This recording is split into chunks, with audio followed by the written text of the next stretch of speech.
Are you a vlogger? Do you like taking cool photos while you're traveling? Maybe you just like filming your family and making cool home movies. Well, today's video is for you. We're going to be reviewing the Canon G7x Mkii.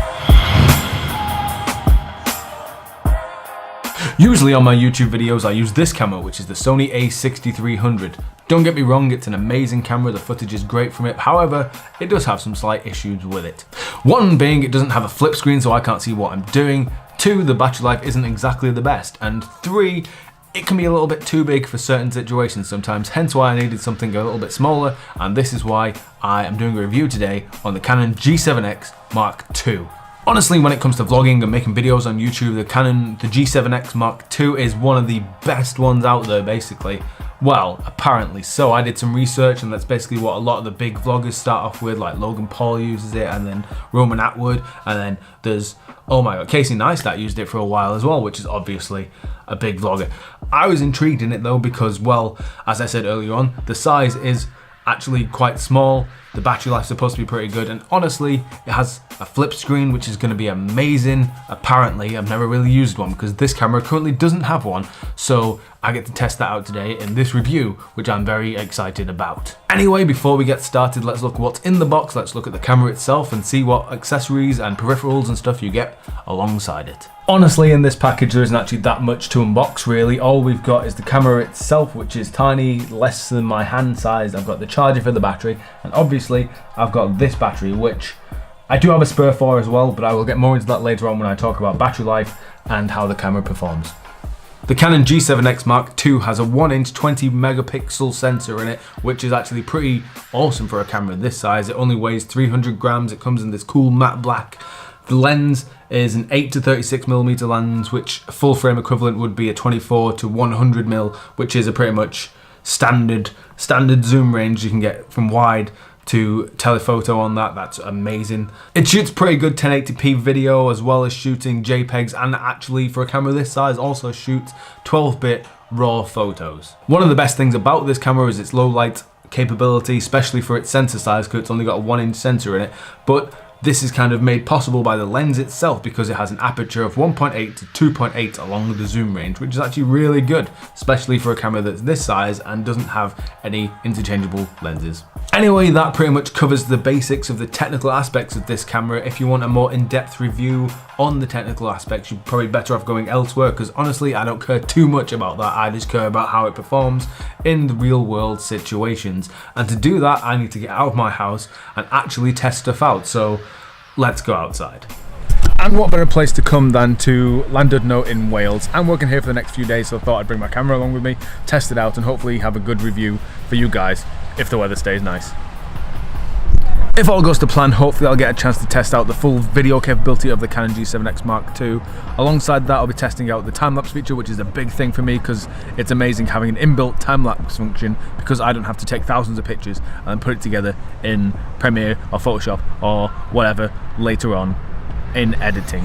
As a secondary thing too, I'm hoping to test out the photo quality of this camera because honestly, for such a small camera, it has such big functionality as a photo camera, because if you didn't know already, I think I already mentioned it, but this camera shoots raw. Anyway, let's cut to the chase. You guys didn't come here just to see me talk about technical specs and whatever. You've come here for a real review of the camera, so without further ado, let's cut to a montage of what this camera can actually do.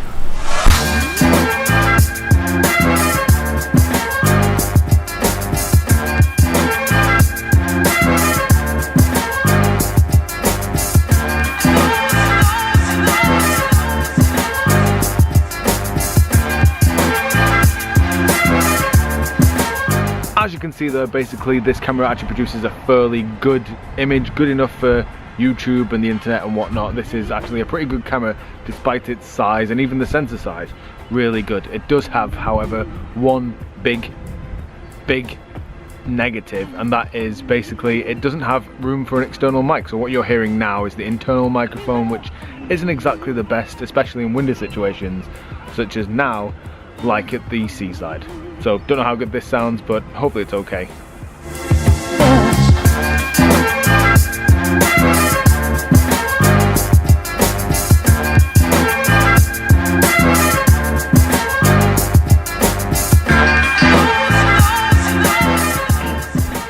Although I would like to add that I have added a micro muff to this to kind of combat the audio issues, well, at least the wind issue, so hopefully you don't hear much wind. But honestly, if you're buying this camera, you need to buy some kind of wind jammer dead cat thing to cover the internal microphones, because otherwise you're just going to end up with blustery kind of wind noise, which is never good in a video.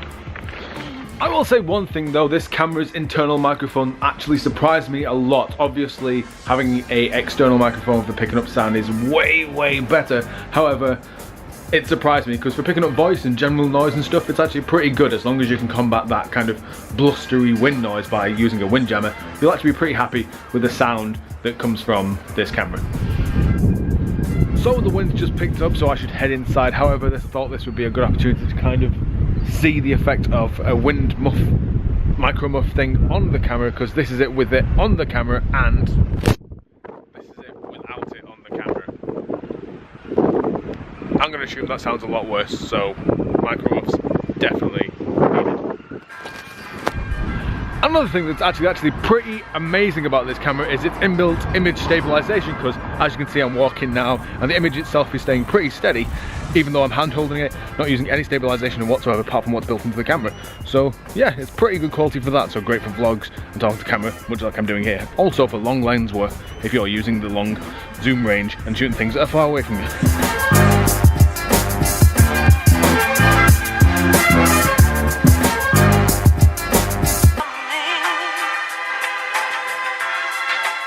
One thing I absolutely love about this camera is just the size and the convenience of it, because obviously normally when I film videos I use this, which kind of stands out in the crowd basically. So this camera is a little bit more conspicuous or smaller, so you don't get noticed as much. It's easier to fit in your pocket, just having your bag or whatever.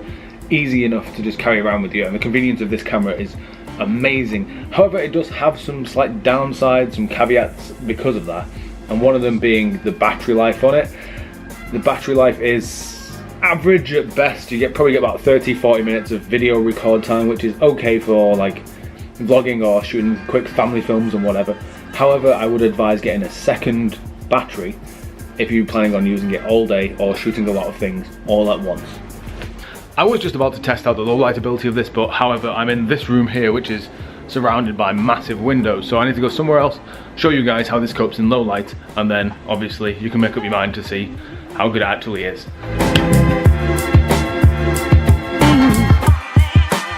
Oh god, look at that autofocus. So I've come on a little bit of an adventure to possibly the darkest corridor in this arena that I could find. The only thing lighting this place currently is this light behind me, which is at best dim. As you can see here, this low light capability is kind of okay-ish. It's not exactly the best. It's definitely not the same as having a full frame sensor or a higher end camera. There's noise in the image and there's definitely a lot of grain. But honestly, if you're just making stuff for YouTube, want to vlog and stuff, you get the image and that's basically all you need really. One thing I will add though is the autofocus kind of suffers a lot in low light. Speaking of autofocus, it's kind of adequate at best. I'm coming from like the A6300 Sony side of things, which honestly is one of the best cameras I've ever used for autofocus, but G7X, it's kind of a massive downgrade for me going from that camera to this. But as like a general point and shoot kind of camera, it's adequate, it'll get the job done, but only if it's in like decent light. Low light isn't the best. Let's see how well it does if I basically walk away from the camera and back towards the camera, how well it holds me in focus, because honestly I don't think it's going to do very well, but who knows, it may actually end up surprising me.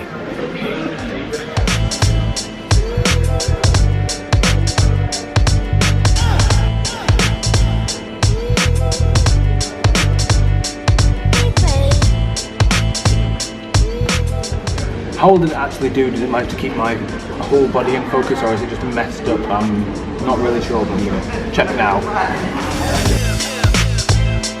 Honestly, I'm quite pleasantly surprised about that test. However, this isn't coping very well. There you go, got it eventually. That test was actually better than I thought it would be. However, it was in decent light. As I said earlier on though, low light, autofocus sucks on this camera. Big downgrade for my A6300. I'm not saying the autofocus is absolutely terrible on this camera, I've just found it to be a little bit unreliable sometimes depending on the situation. It's obviously not going to be as good as a high-end Canon DSLR or whatever Sony's using, because they both have like dual pixel phase detect autofocus, which is absolutely amazing. But as compact cameras go, this will do the job, get you in focus, get whatever you're shooting in focus, and honestly, it doesn't cost as much as those other cameras, so what do you expect really? It'll get the job done. Although cameras like this do have the option to shoot in manual, it's a point and shoot, so it's kind of more designed just to kind of point and shoot really. You just have it on auto as best as you can, kind of use it that way. So I just want to see how it copes in changing exposures. Obviously I'm outside now, which is well lit, my face is well lit, but what happens if I end up like turning away from the sun like this? Does the auto exposure change? What happens if I'm backlit? Let's go inside. How does exposure change quickly? Does it cope with my face? Does it actually end up lighting me again? Or how does this backlit work? Is my face okay? This is all stuff I really need to find out. I'm just not entirely sure. Like, this should be fine, but what happens if I think it copes okay. So from what I can tell, the auto exposure is decent. It actually manages to light my face. However, the change between the exposure is a little bit choppy sometimes, but honestly that's kind of to be expected with the aperture open and closing, because it's a photo aperture, it's not like declipped video aperture, is it? So kind of, it's okay, it manages to do the job as always with this camera. If this camera just kind of is a do the job camera, gets the job done, that's kind of all you need, right?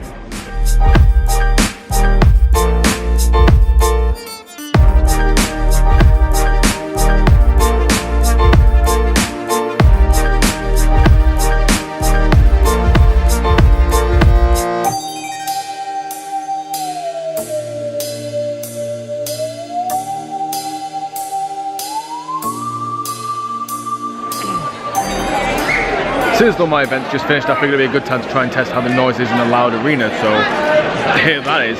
Also, for my next test, I'm going to have to go outside. I know I've been to the beach already, but I need somewhere a little bit more interesting than the beach, so see you all then. Time lapses. I want to talk about the time lapses with the Canon G7x Mkii. Basically, it has the ability to put them together, shoot them, do whatever you want inside the body, which makes it a ton easier to edit that together, a lot quicker, and it's a lot easier in post on you guys, especially if you have to get videos out quicker, and obviously it just speeds up your workflow. So first things first, before I speak about anything else, you have to take a look and see how the Canon G7x Mkii does with time lapses.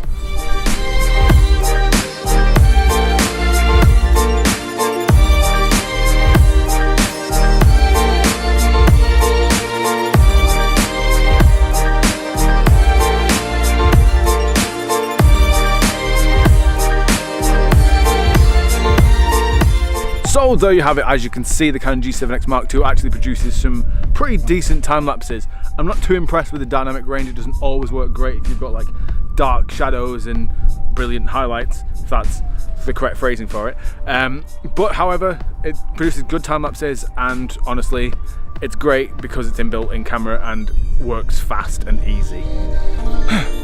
I do, however, have one massive gripe about this Canon G7x Mkii, and that is basically in the time-lapse mode you can only shoot a limited number of pictures, which is a little bit of a ball ache if you want to do like long time lapses, say sunsets or like a building being built or something like cranes or whatever, because honestly the most you can do is 900, although that's only at 1 second intervals, because basically if you put it to 2 second intervals instead, it becomes like 700 frames, and then 4 becomes like 300 and odd. So the most you can actually shoot for is 60 minutes worth of time, and that can honestly be a bit of a hindrance if you're trying to do long time lapses, basically. Anyway, while I'm on the top of the Great Orme, basically I thought it'd be a good time, a secondary time, to actually show you guys how bad the wind noise can be from this camera on a windy day without the wind muff on top. So what you're hearing currently is with the wind muff, and this is what you'd hear without the wind muff, which I imagine can be pretty bad if you allow too much wind noise into the microphone. Get one of these. Anyway, I've got to head back to the actual haul now because I have to get back and do some work, but before that I'm actually going to take some pictures on this camera, see how the RAW capability is on that, and I'll catch up with you guys later on after I've shown you a couple of snaps.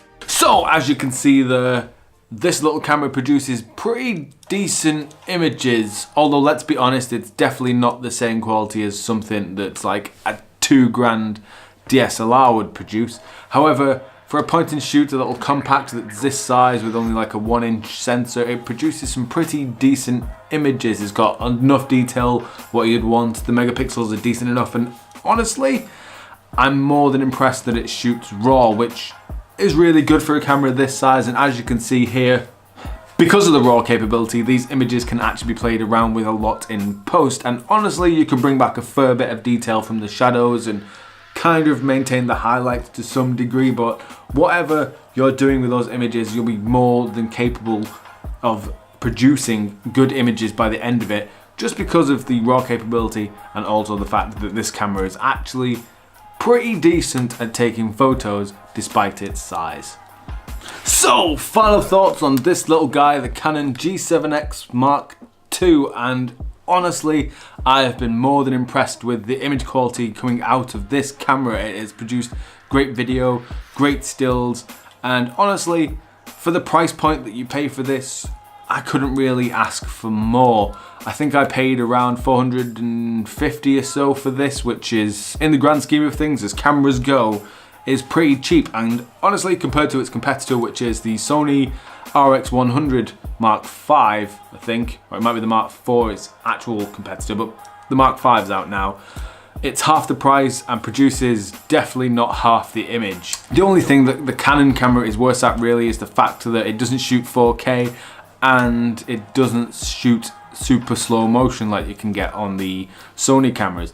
However, something I forgot to mention earlier on is this camera can actually shoot slow motion. It shoots up to 60 frames per second, which you can either shoot for slow motion or you can shoot all of your footage in 60 frames per second with audio, as most vloggers actually like to do that these days because it keeps your image a lot sharper, it looks a little bit more realistic, and people feel like they're a lot more in the moment with you. So yeah, this camera shoots up to 60 frames per second, and honestly, that footage is just as good as the 25 and 30p, 24p, whatever other P's I've been shooting in throughout this video. Even though I've been super impressed with this camera, it is not all sunshine and roses. There's no such thing as a perfect camera, and this camera definitely has some little flaws around it.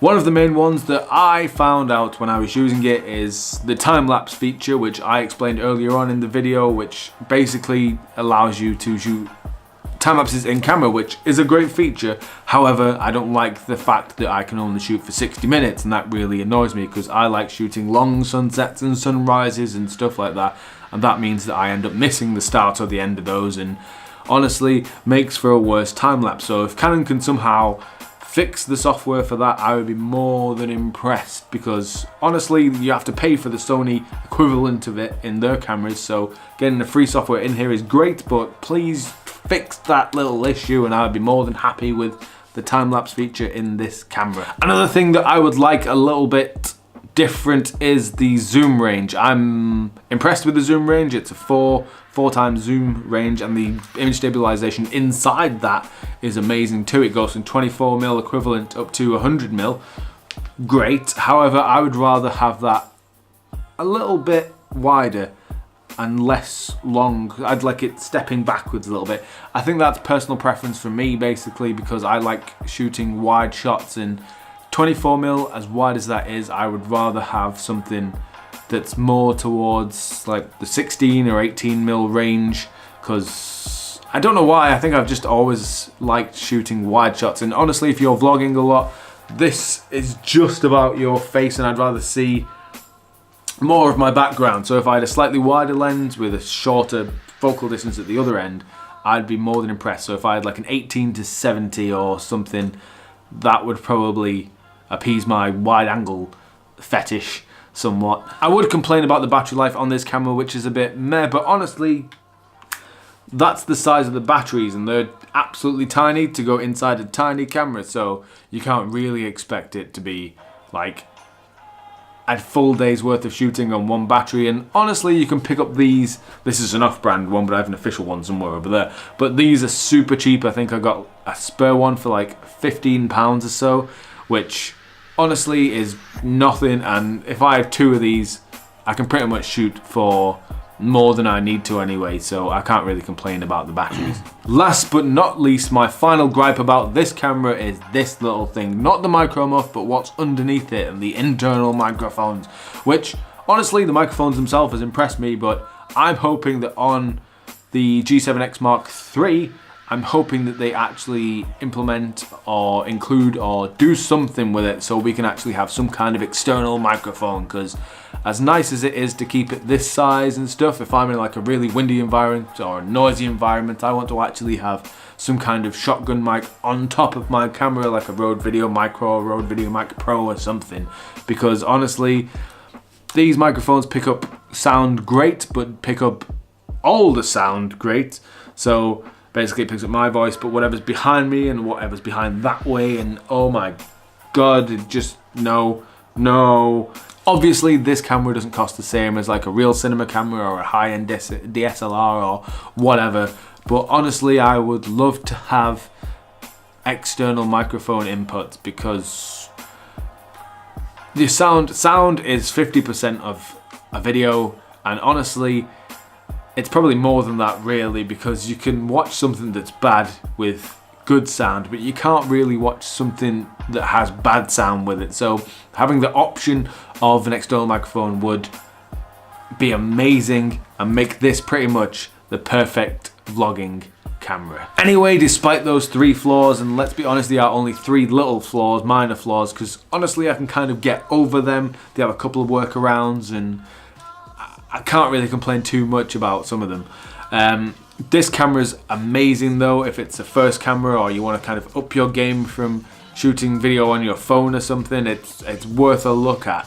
So basically guys, if you're new to this, or if you want an additional B camera or something that you can just throw in your pocket and pull out whenever and always have on you, the Canon G7x Mark II is a fantastic little buy, and I would highly recommend you buying one or finding someone that owns one to test it out, because it's a great little camera and honestly it will serve you well for video and photos. There goes a sight from my soul.